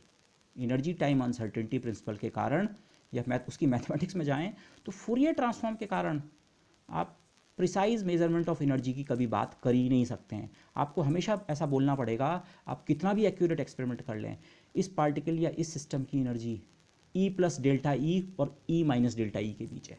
आप ये नहीं बोल सकते नहीं इसकी एनर्जी तो ई ही है, no not possible. Okay, so one needs infinite time for absolute precision measurement of E, which is not possible. लेकिन मैथमेटिकली अगर सोचें, अगर माना हमारा स्टार्टिंग सिग्नल ये होता टी स्पेस में, माइनस इन्फिनिटी से इन्फिनिटी तक सिग्नल जीरो कहीं पे भी नहीं है, हर जगह साइन ओमेगा नॉट टी, तो इसका अगर हम फूरियर ट्रांसफॉर्म निकालते तो इसका फूरियर ट्रांसफॉर्म एक्चुअली ऐसा बनता है। अब मैं इसे डायरेक्टली आपको आंसर दे रहा हूँ। रिमेंबर यहाँ पे क्या हो रहा है, जैसे जैसे आप टी बढ़ा रहे हैं ना, ये आप इस तरह सोच सकते हैं, ये पतला पतला पतला होता जा रहा है, ये इसकी विड्थ कम हो रही है, और साथ में इसकी हाइट भी इंक्रीज करती है। एक्चुअली ऐसा होता है, बाकी एम्पलीट्यूड्स लगभग जीरो होने लगते हैं और मेन पीक की विड्थ भी। तो जब आप टी को इन्फिनिटी पे ले जाएंगे, ये इनफाइनाइट टाइम तक हम वेव का ऑब्जर्वेशन कर रहे हैं, तो एक्चुअली ये सारा का सारा फंक्शन कंसंट्रेट होके केवल एक पॉइंट पे आ जाएगा। आपका जो इसका फूरियर ट्रांसफॉर्म है, मैथमेटिकली अगर आप निकालें तो इसका Fourier transform actually Dirac delta function बनता है। डिराक डेल्टा फंक्शन हमने पढ़ा नहीं है, बट थोड़ा सी मैंने आपको ग्राफ्स जरूर दिखाए हैं। वो जो आपका इस तरह का ग्राफ था ना, ये पीक और ये, वो पीक की विड्थ अब जीरो हो चुकी है, और वही क्या है, डिराक डेल्टा। देखिए इसको भी आप उस इंफॉर्मेशन की तरह सोचिए, ये सिग्नल टी स्पेस में है, ये इसका फुरियर स्पेक्ट्रा है। इसको बनाने के लिए क्या चाहिए, इसको बनाने के लिए केवल एक फ्रीक्वेंसी चाहिए। यहाँ ये वैल्यू जीरो है, 0 0 0 0 0, एक पॉइंट पे कंट्रीब्यूशन है, बाकी सब जगह जीरो। और किस पॉइंट पे कंट्रीब्यूशन है, ओमेगा नॉट। आपको केवल ओमेगा नॉट फ्रीक्वेंसी का एक सिग्नल चाहिए। अब की बार आपको ये थोड़ी बनाना है, आपको तो ये बनाना है इन्फिनिटी से इन्फिनिटी तक। तो इसको बनाने के लिए यही वेव तो लेनी है, एक ही वेव चाहिए ओमेगा नॉट फ्रीक्वेंसी की, उससे हायर और लोअर फ्रीक्वेंसीज नहीं चाहिए ये। तो इस एक्सट्रीम केस में भी ये वर्क करता है। ओके, मैं इससे ज़्यादा इसकी बात नहीं करूँगा। और फुरियर और इन्वर्स फुरियर ट्रांसफॉर्म का जितना मुझे वैसे डिस्कशन करना था, आई थिंक इस लेक्चर में मैंने ऑलमोस्ट कंप्लीट कर दिया है। आई विल सी अगर मैं एक एग्जाम्पल और कर सकूं जस्ट कि डिफरेंशियल इक्वेशन सॉल्यूशन के लिए, बट हो सकता है मैं उसे अभी स्किप भी कर दूं and I will move towards the next topic, matrices और समथिंग। ओके, बट फुरियर और इन्वर्स फुरियर ट्रांसफॉर्म के जो यूज़ होते हैं इन फिजिक्स इन पर्टिकुलर, आप डिफरेंशियल इक्वेशन सॉल्यूशन के लिए उनको यूज़ करते हैं। हायर स्टडीज़ आप में से जो लोग करेंगे वो देखेंगे, हम ग्रीन्स फंक्शन जब निकालते हैं कहीं पे हमें ज़रूरत पड़ती है क्वांटम मैकेनिक्स या यहीं पे, और क्या होता है ग्रीन्स फंक्शन मैंने ये भी नहीं बताया वैसे आपको, लेकिन वहाँ पे बहुत कॉमनली हम फुरियर ट्रांसफॉर्म की टेक्निक को यूज़ करते हैं। ओके, बेसिकली ये भी इसी का आप वो समझ सकते हैं। डिफरेंशियल इक्वेशन सॉल्व करना अगर टी स्पेस में मुश्किल हो रहा है तो फुरियर ट्रांसफॉर्म करके जाओ ओमेगा स्पेस में, डिफरेंशियल इक्वेशन पॉसिबली कन्वर्ट हो जाएगी एल्जेब्रिक इक्वेशन में। ये आपने लाप्लास ट्रांसफॉर्म में देखा हुआ है, तो सेम आइडिया ये अप्लाई होता है।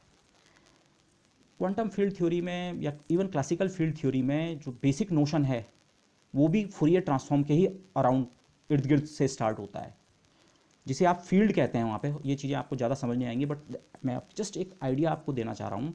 जब हम फील्ड थ्योरी की बात करते हैं तो वहाँ पे जो फंडामेंटल ऑब्जेक्ट होती है फील्ड जिसे हम कहते हैं, एक्चुअली फील्ड का जो हम एनालिसिस करते हैं वहाँ पे वो उसके फुरियर मोड्स के टर्म में करते हैं। फील्ड आप सोचिए कोई फंक्शन है एफ टी का फंक्शन नहीं होगा, but let me call the variability.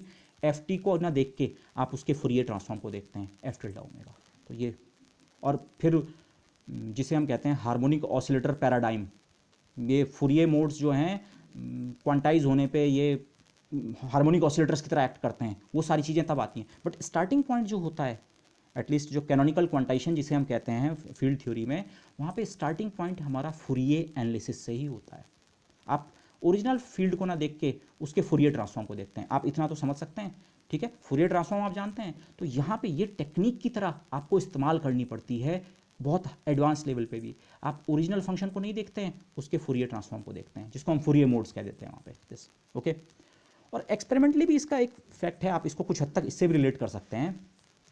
आपने जैसे सॉलिड स्टेट में पढ़ा होगा क्रिस्टलोग्राफी, आप क्रिस्टल्स का स्ट्रक्चर कैसे पता करते हैं, क्रिस्टल्स पे कोई बीम डालते हैं एक्सरे या वटेवर, और फिर वो जो बीम स्कैटर होती है वटेवर उसको ऑब्जर्व करते हैं। तो एक्सपेरिमेंटली भी फुरियर ट्रांसफॉर्म यहाँ कैसे एंटर करता है। बेसिकली अगर मैं सिंबॉलिकली दिखा रहा हूँ, माना एक क्रिस्टल है और आपने इस पर डाली एक वेव, ये साइनोसोडल वेव है, तो जो आपको ऑब्जर्व होता है स्क्रीन पे आँख से किसी फोटोग्राफिक प्लेट पे या वटेवर, वो बेसिकली इसकी इन्फॉर्मेशन का फुरियर ट्रांसफॉर्म होता है। इन्फॉर्मेशन से मेरा मतलब है इसका स्ट्रक्चर या कोई भी और चीज़ है, अब मैं उसकी डिटेल्स में नहीं जा रहा हूँ। बट अगेन एक्सपेरिमेंटल एंड से भी फुरियर ट्रांसफॉर्म क्यों इंपॉर्टेंट है। अगर आप साइनोसोडल वेव्स के साथ एक्सपेरिमेंट कर रहे हैं, से आप एक लाइट बीम डाल रहे हैं, लाइट बीम मतलब एक्सरे भी हो सकती है, बट अगर आप एक लाइट बीम से किसी सॉलिड के स्ट्रक्चर को इन्वेस्टिगेट कर रहे हैं, तो जो इन्फॉर्मेशन आपको मिलती है वो सीधे सीधे इस क्रिस्टल की सीधे इन्फॉर्मेशन नहीं होती है, वो उस इन्फॉर्मेशन का होता है फुरियर ट्रांसफॉर्म। तो मैथमेटिकली अगर आप इस क्रिस्टल की इन्फॉर्मेशन निकालना चाह रहे हैं इस डेटा से, तो आपको एक्सपेरिमेंट में रिजल्ट मिला उसको इन्वर्स फुरियर ट्रांसफॉर्म करके भी देखना पड़ेगा, समथिंग लाइक दिस। ये बहुत क्वालिटेटिव है, फिर इसके साथ इसमें कन्वोल्यूशन और वो फीचर्स भी आ सकते हैं, बट एक्सपेरिमेंटल एंड से भी ये आपको जानकारी होनी चाहिए। क्यों, मैंने आपको पहले भी कहा था जब हम मैथमेटिकल फिजिक्स का कोर्स स्टार्ट कर रहे थे, मैथमेटिकल फिजिक्स में हम वो मैथमेटिक्स पढ़ते हैं जो फिजिसिस्ट को बार बार ज़रूरत पड़ती है। तो Fourier transform as a mathematics करना तो एक इंटीग्रल लिखना और एक इन्वर्स का इंटीग्रल लिखना, बस 2 लाइन का काम है। मैथमेटिक्स करना उतना ही पार्ट है, बट फिजिक्स में वो कहाँ क्यों इंपॉर्टेंट है उसको मैंने कुछ हद तक यहाँ पे आउटलाइन करने की कोशिश की है। तो फुरियर ट्रांसफॉर्म जो है really it is a very very very very important tool for the physicist. Okay, physics में बहुत जगह इसकी ज़रूरत पड़ती है, फ्रीक्वेंटली यूज़ होता है। तो करनी तो आपको लास्ट में मैथमेटिक्स है, तो फॉर द टाइम बिंग आप इसकी मैथमेटिक्स से अडेप्ट हो जाइए, अलग अलग फंक्शंस के लिए अलग अलग एग्जाम्पल्स कीजिए, बट क्यों इंपॉर्टेंट है ये भी आपके माइंड में होना चाहिए। हाँ, फिजिक्स में इस तरह की चीज़ों की पे हमें इसकी ज़रूरत पड़ती है। Okay, so with that I would like to conclude this slightly longer discussion. Thank you everybody.